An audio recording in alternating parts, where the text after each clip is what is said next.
Police पर खतरा बेहद ज्यादा है और ये महाराष्ट्र में देखने को मिला है, जहां पर करीब 800 पुलिसकर्मी कोरोना पीड़ित या कोरोना पॉजिटिव पाए गए हैं।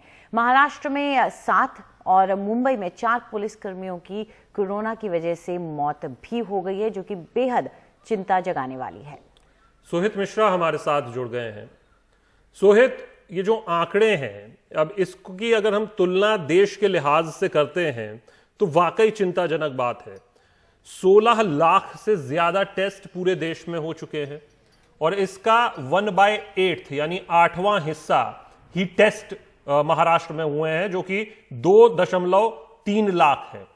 ठीक है, अब इसको अगर हम देखें तो कुल केसेस 12.5% एक तरीके से ऑन एन एवरेज होने चाहिए थे महाराष्ट्र से, लेकिन जो केसेस आ रहे हैं वो 30% से ज्यादा आ रहे हैं।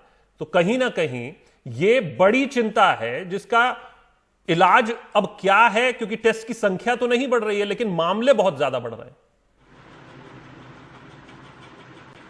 बिल्कुल, देखिए आप चिंता की बात इसी से समझ सकते हैं कि मुंबई में ही अगर 13,000 से ज़्यादा मामले सामने आ जाते हैं और अगर 22,000 से ज़्यादा मामले केवल एक राज्य में आ जाते हैं पूरे देश में से, तो बिल्कुल चिंता का विषय है। क्योंकि जिस तरह से अब हम देख रहे हैं कि कितनी भी टेस्टिंग की बात कर लें या कितनी भी कोई भी बात कर लें, शशांक, रोज हो रहा है कि सुबह मैं और आप यही चिंता कर रहे हैं कि आज 100 केस बढ़ गए, आज 200 केस बढ़ गए, आज 400 केस बढ़ गए, धारावी में आज 25 नए मामले आ गए, 1-2 लोगों की मौत हो गई। यही चर्चा रोज की जा रही है, लेकिन कभी भी हमने ये नहीं देखा कि मामले कम हो रहे हैं, या हमने कहा कि नहीं आज जो लोअर डिस्चार्ज हुए हैं वो कम हुए हैं, या आज हर रोज के मामले में मामले कम है। कभी डबल डिजिट्स में मामले नहीं आए कि 100 से कम मामले आए हों कहीं पर भी। वो पहले मुंबई की बात कर लें या फिर वो पहले महाराष्ट्र की बात कर लें।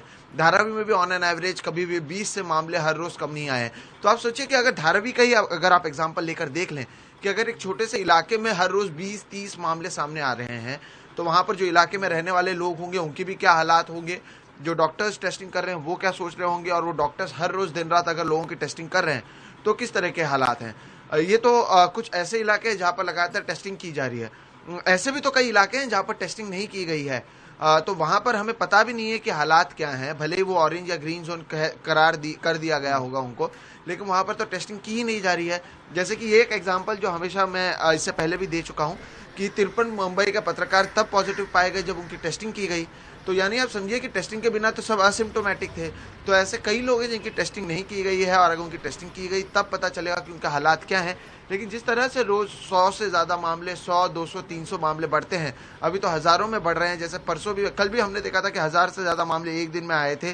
कल की अगर बात करें तो जिस तरीके से आप देखेंगे कि 832 लोगों की कुल मौत अभी तक राज्य में हुई है और 1278 नए मामले पिछले 24 घंटे में आए थे। तो अगर 1278 मामले हर रोज सामने आ रहे हैं, इस तरह से ऑन एन एवरेज, अगर परसों की मैं आपको बता दूं तो परसों कल 20,228 मामले थे, आज 22,171 मामले हैं।